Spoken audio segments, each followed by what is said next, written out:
Marriage and CrossFit have a lot in common. To RX both, to have success requires time and work. When I first started CrossFit a long time ago, I used to drive my wife crazy every time I would say as RX'd, talking about a workout. She's a nurse and sees those two letters every day, generally referring to the prescription of a medication.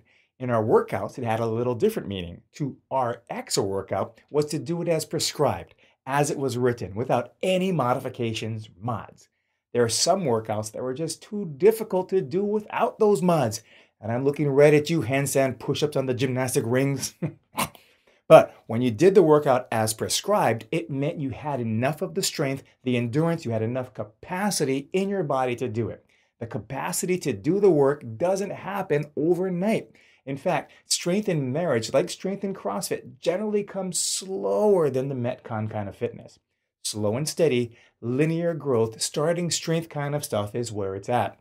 One of the best marriage workout RXs I've ever found is in the Bible at 1 Corinthians 13. Marriage as RX is loving and having the love of your spouse. That's it. The first two verses say, if I have and do or acquire everything else, but I don't have that love, I am nothing.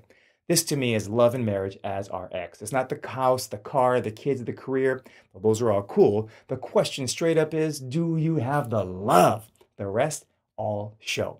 Think about the cool CrossFit workouts. What comes to mind? Most people don't flash to the CrossFit Total or 7x1 front squats. It's the cool friends, the Cindy's, Annie's, the fast sprint stuff that gets all the attention. In my own marriage, we have a nice house, a nice car, really cool kids, and a super, cool Ducati.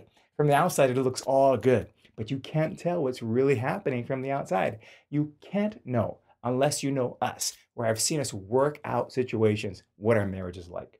Unlike the CrossFit Metcons, those external symbols of marriage and life success are more likely to get you looking good at the expense of functional relationship fitness. You can have the outer trappings of what most would consider success without the inner midline core stabilization that comes from a healthy, strong marriage. And that's evidenced by trust. One of the things Lisa and I both strongly feel strengthen our marriage is time together. Lots of time, quality time, totally overrated. How do you ignore each other all week and then decide, bam, to pay attention to each other on Saturday? Look for the quality in the quantity time. Spend a lot of time together. The outcomes we're looking for is increased trust. And trust takes time and consistency. If you don't put in the time in the gym, doing the big lifts, you're just not going to get bigger, faster, and stronger.